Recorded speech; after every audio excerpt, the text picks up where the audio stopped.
My name is Mrs. Mary Sheidu.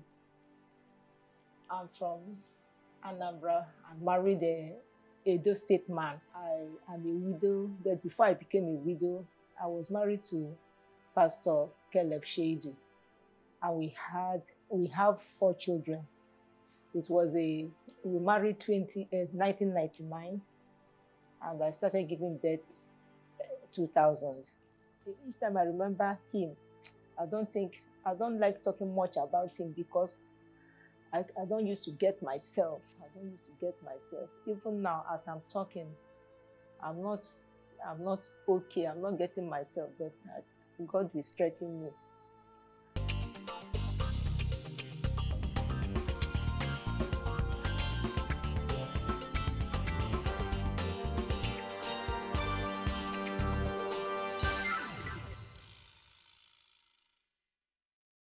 Hello, viewers. Welcome to another episode of Widow's Corner Show. And with me today is Maria Sheidu. She's going to be telling us how deal in her widowhood journey. Stay tuned and don't touch that dial.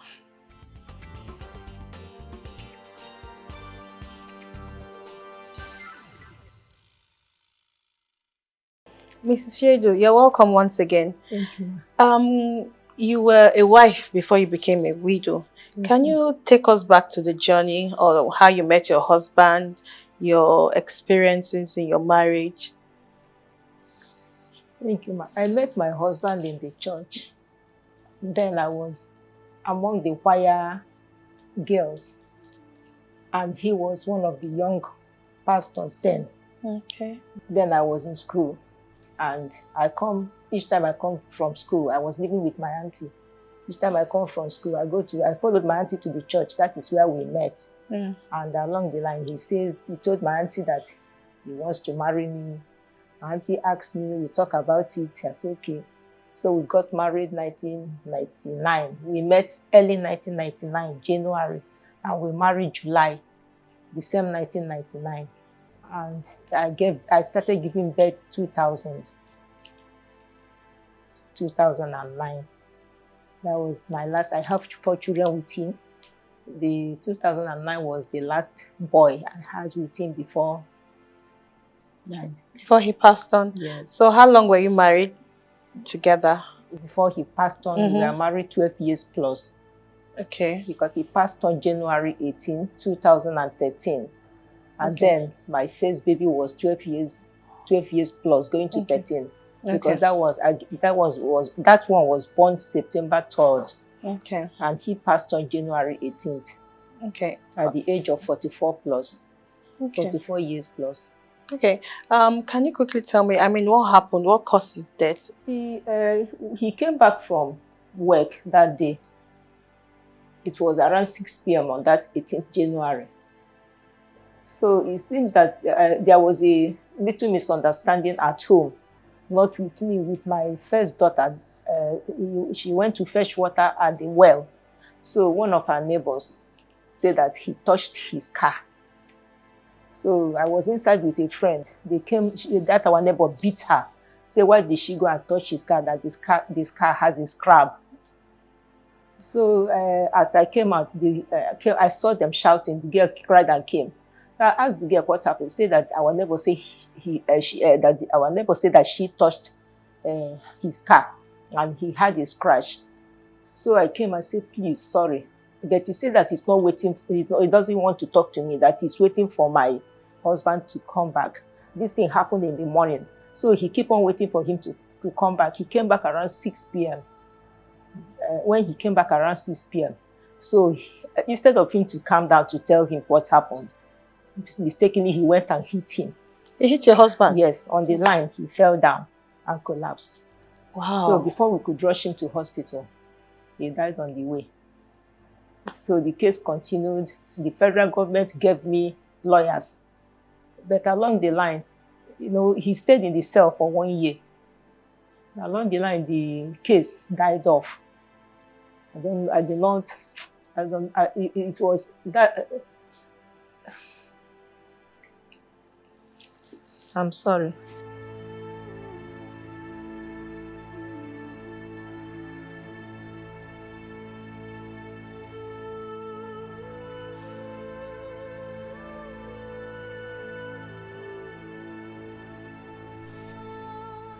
So the, after judging the case, they say they will jail him. But I don't know how the thing happened. The case died off. Even the human rights organization, they supported me. They fight for the case. But only God knows what happened. So we went on. We'll take a short break and we'll be right back.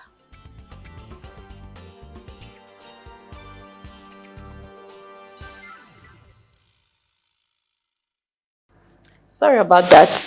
And before we came on stage, we had a discussion, and you were telling me concerning the issues that happened during the burial. Can you just give us an insight, please? During the burial, because we are from different cultures. Okay. The Igbo culture is different from a Edo culture. Okay. So I don't know much about their culture, but that day I noticed that the way they bury their dead, the wife, when they lie the dead, the wife they say I should lie the same bed with the corpse, but I have to turn my head the other side. So being a pastor before he died, that you have to lie side by side with the the corpse, stripped naked or no, with your clothes. Yes, Okay. with my clothes. He said that is how they will know whether he died the natural death or I'm the one that killed him. Because they were saying that I told you he died at the age of 44 plus. So they don't believe that, I've been from the part of Igbo land I came from. They believe that Igbo women used to kill their husband, which is not right. So the pastors that came with us from Lagos State and those that came from Anambra State, they said that no, it's not cultural to the Christianity, that I will not do it. Because most of them that are from that place know the implication.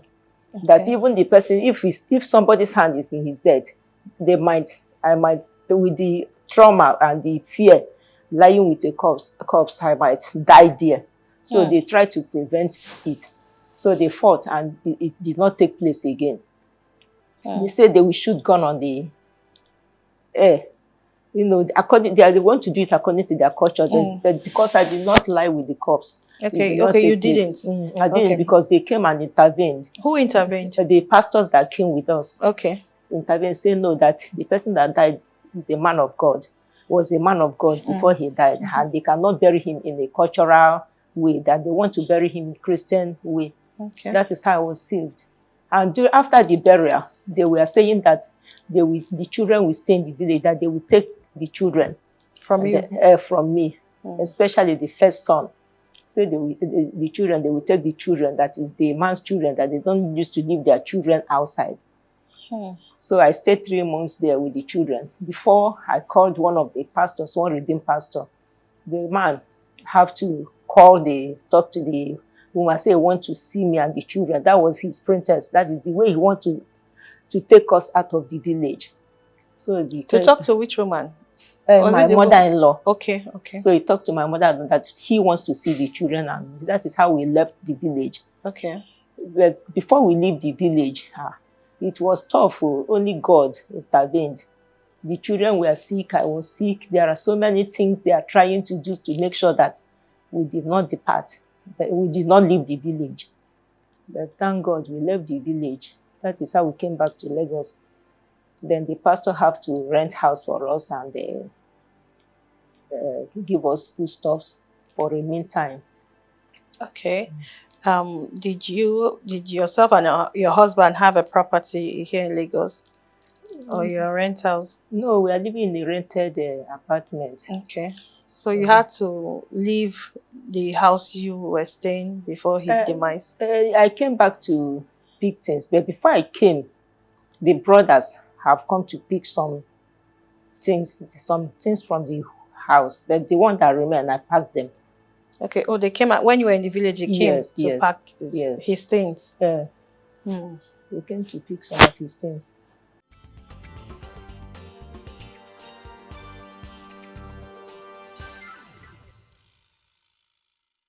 After the burial, you came back to Lagos. Yes. So how did you cope?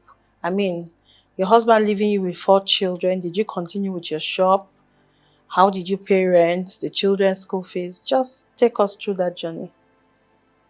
When I came back from the village, I continued with the shop, but things are not much in the shop. So the little thing I sold, I used it to pay the school fees first. Okay. Then along the line, there was nothing at all to eat. And we are living near the beach. So in the morning like this, my children will go, they will walk through the beach, even if they see candle. And beach as if God is, in short, the journey was funny and sad. They will pick things from the beach. Like sometimes we don't know light. It's the candle they pick from the beach is what we will use. Sometimes box of sweets and the biscuit. They will eat it for that day and eat and sleep because nothing at home. There was a time around 6 o'clock, we have a lantern. I bought a very big torch. We go to the bush and be looking for snail. That is how I learned how to eat all this leaf growing in the bush. Whether Yoruba is calling it efo. Okay. Growing in the bush, we cut it and cook soup for that day so that we can eat. And this gari, 1 cup of gari, we do 4 of us. To the extent that my senior daughter at that tender age, he was hawking bread at Abraham Adesoya. There was a man that saw him, said, "This girl, you're too small." And that my senior daughter was fat. You know that she's kind of daughter that the family are not rich, they are not poor, they're the average. So the man stopped, parked his car, and said, "If I see you in this place again, I will flog you." The man had to carry her and bring her home. And then we have packed out of the house, we cannot pay. And we are sleeping in the shop where my husband rented. Give God the glory. Sleeping in the church. There was a time they were doing Oro. Suddenly there was heavy breeze. The shop opened because no boat inside.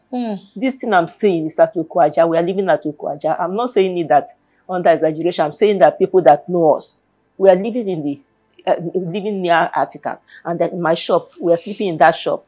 Then the dog. You and your 4 children. With my 4 children, we are sleeping in that shop. Early morning, we will come out and bathe. When we come out and bathe, nobody knows. We are the first person that will open the shop. We will come out around 4:30, 5 o'clock, we will bathe. So that day they were doing Oro. We don't know that they are doing Oro. And my daughter came back from hawking bread around 10:30. At night? At night now. Wow. Sometimes they will trek because of no vehicle, all the way from Abraham Adesoya to Ogombo, to Okwaja. So the gates of my store opened. I have to wake up immediately and hold it well, and they were sleeping. I hold it till morning before I start sleeping. So the journey is not something. It's not something somebody should wish the enemy to have. It's not a matter of the death. It's a matter of the after effect. The after effect was terrible. It was terrible. It was terrible. When I say terrible, it was as if the whole world, and you that, even me that I lost my husband, sometimes I feel ashamed. I feel ashamed. If you see me, I look like broom. There was a day I was going to market, I fell on the street because of no strength. Too much thinking. But God see us through. We went to the bush, we plugged, then we like snail. When rain is falling like this, we are looking for snail with light and live. But God see us through. We passed through it. Later we find an uncompleted building. With the help of selling, and also my daughter still continues selling. When they stop, bread. No, now she's selling granite. Okay. When I fry granite, she will sell with the second one, because they are the ones that have grown up a little bit. They will be selling granite. Sometimes they will help me and fry. I will mix granite and gari, sugar, selling to make sure they eat. So that was my journey to widowhood. And the suffer was much. The thinking, as if every day I keep on crying. I will when there is night vigil, I'm happy. I will pack my children and go to night vigil. That is where we will sleep well. Sleep well. We sleep in the night vigil. When everybody has gone 5 a.m., we'll be going around 7 o'clock so that we can have a good sleep. So, how you mentioned your daughter is in final year. Yes. So, how did you pull through in the payment of fees? Was it still the same? The first daughter, it was the church that paid the first daughter's own. Then the second one, it was when I joined TLC, the outreach. They paid for the second one, the first year. When I brought the case to Mama, she paid for the second one. I was even shocked because it was only not up to 1 month I joined TLC. I brought my case to her. She wanted to make sure that it's real. She said that she wants to speak with the girl. She spoke with my daughter and it was real. Then my daughter passed University of Port Harcourt. The TLC women widows outreach paid for the school fees, which is 120,000.